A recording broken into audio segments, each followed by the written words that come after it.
Honkai Star Rail's next patch is about to shake things up. Yes, that means the meta. That's usually what I say, right? Feixiao and Lingsha are coming in. They're bringing a huge change to follow-up attacks, at least when it comes to how and what you want on your teams. But before we get into that, there's a few things you need to know. Feixiao is looking to be the new queen of single target damage, but is she worth the investment? Moze seems like a budget topaz, but is he really a viable option? And what about those rerun banners? Are they just a way to distract us from the real power creep happening in Honkai Star Rail? Let's break down everything you need to know before this patch hits and decide if it's worth the hype. Based off a few factors when it comes to the characters being released right now, they are pushing the follow-up attack archetype hard this patch. So if you don't care about follow-up attacks, there's really no need to stress out. But if you do care or you want to start, you should probably pay attention to what I'm about to say. Honestly, there really is no probably. You should literally just do it. Feixiao will more than likely be the new single target queen in HSR. Of course, I need to see some numbers going around with the character, but everything that I've seen about this character, everything that I've heard about this character, and what I can use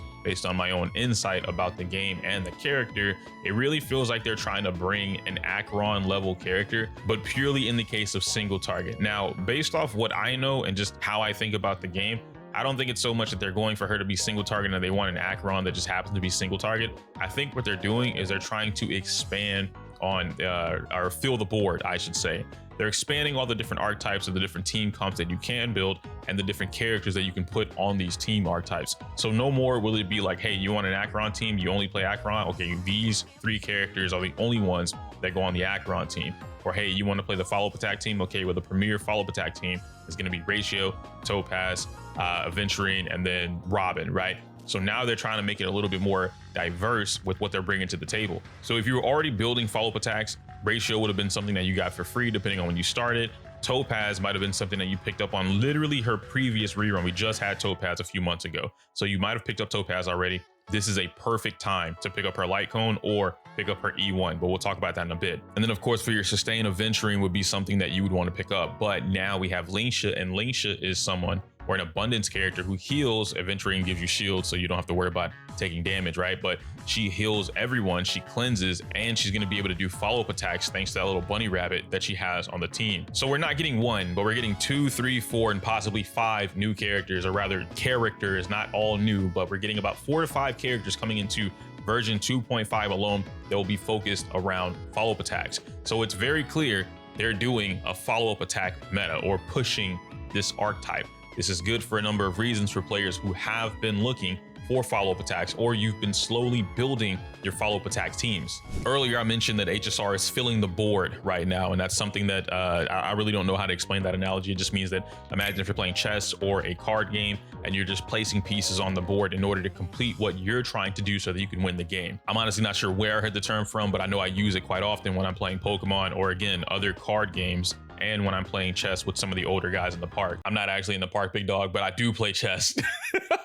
Now, filling the board gives players a huge chance to complete the full archetype teams of follow-up attacks, as I mentioned earlier. And so just as an example, we can talk about Feixiao. Feixiao is essentially replacing your Ratio if you have Ratio or if you don't have Ratio, and she's going to be doing it with a little bit less requirements than Ratio has. Ratio right now requires you to have at least 3 debuffs. Ratio with his light cone is good, great even, and she's going to work great with his light cone as well. But ultimately, when you have Ratio, you're forced to bring somebody that has debuffs. This is a big problem with Ratio in particular, because this is something that holds back Topaz when you have Ratio and Topaz, but you only have E0, S0 of each of these characters. And it becomes an even bigger problem when the fact that you don't have multiple cruising in the Stellar Seas. So one of them is going to have cruising in the Stellar Sea, and the other is going to have something that they may or may not use. This is why I talked about it just moments ago when I said, if you already picked up Topaz on her previous rerun, this is a perfect time for you to grab her light cone or her E1. But let's say that you weren't going for Topaz because you don't want to waste the Jades, then that's perfectly fine, because Moze seems like a new budget Topaz with his own type of twist. So this is great on paper, but I do need to see some numbers and some specifics on how his follow-up attacks work and when he's going to be able to do them. But him giving the enemy the prey state, or turning them into prey, that sounds like a debuff, which means it could work for Ratio, so you probably don't have to pull for Feixiao,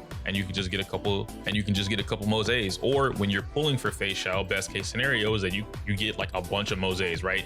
E6 Moze and call it a day. That'd be perfect. Alongside that fact, most of you probably skipped the previous banners that we recently had, meaning you have a lot of Jades to spare or use, and this is the perfect opportunity for you to pick up an entire team in one go. So ideally, you could do something like Feixiao, grab a couple Mozes while you're pulling Feixiao, jump to the next banner and pick up Lingsha whenever she arrives, but because she's not going to be there with Feixiao, you can actually just jump and grab Robin. And I guess we can talk about Robin real quick because that's something that is a pretty prominent topic right now when it comes to the whole power creep discussion.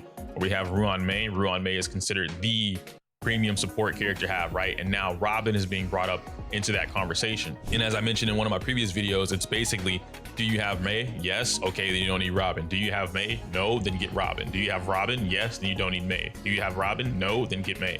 Something like that. In follow-up attacks case, and in particular with this team, or rather the characters coming into the game right now, you basically have to pick one. I would absolutely pick Robin in this particular scenario, especially if you're going for Feixiao, who's a hunt single target character. You're gonna grab a couple of copies of Moze, or you have Topaz, you're going for Topaz, whatever. You have Lingsha, or you have Venturine, and then Robin's gonna round that off by giving everyone a massive attack boost, giving them a little bit of crit rate boost, or crit value boost, I should say, and being able to advance them forward while also doing her own damage thanks to the way her kit works. And so for those that are really concerned about power creep, the problem, and I'll make this its own video, the problem about power creep isn't because, oh man, they keep releasing all these new characters and the characters are so strong and we can't compete and we can't do content. No, the majority of the community's problem with power creep and their definition behind why they're calling it power creep is because they want something, they can't get it, and they don't have it, or they want the damage or the premium damage, the premium options, right? And they don't have access to save and get the premium options at the speed at which the premium options are coming. That's not power creep, bucko.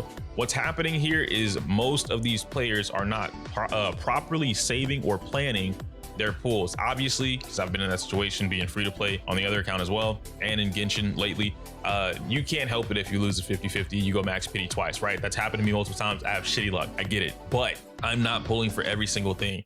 In this particular situation where I would have to theoretically or hypothetically pull Robin, Feixiao, possibly Lingsha, and still try and get a couple copies of Moze or Topaz, yeah, this would suck. Also, the light cones, come on, dude.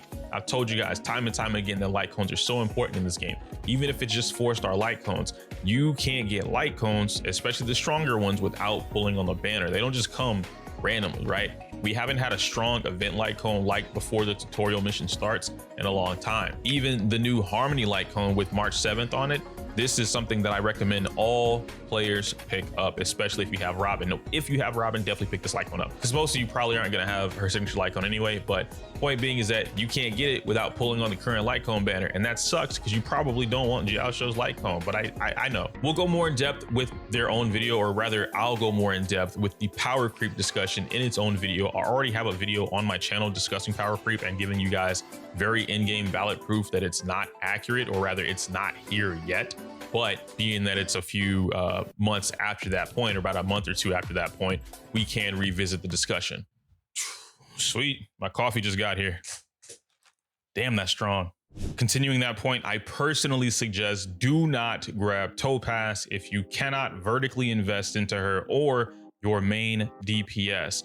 In this case, that being Feixiao, because it's about Feixiao, right? But what do I mean by vertically invest? I talk about this all the time, so it's really easy for me to explain. Vertically investing in Topaz's case means that you're going to pick up Topaz E1 or you're going to pick up Topaz S1. Vertically invested in Feixiao's case is going to be the exact same thing. In particular, I feel like I want to say Feixiao S1 over E1, but based off what they've shown us on live stream, I have no idea what the actual E1 is for this character. The reason I'm saying to vertically invest in a Topaz in particular is because E1 and S1 for that matter kind of complete her. She is a complete character, E1, S1, or one or the other, right? She gets closer to being complete as possible. Whereas if you only have E0, S0, now your weapon options are super limited. in terms of what's going to give her the best value out of how she plays in the game. And if you're equipping her next to Feixiao, you're going to be missing out on what E1 could provide, which is just more damage overall for Feixiao. The positive to grabbing Topaz E0 though, specifically with Feixiao, is that she is not Ratio.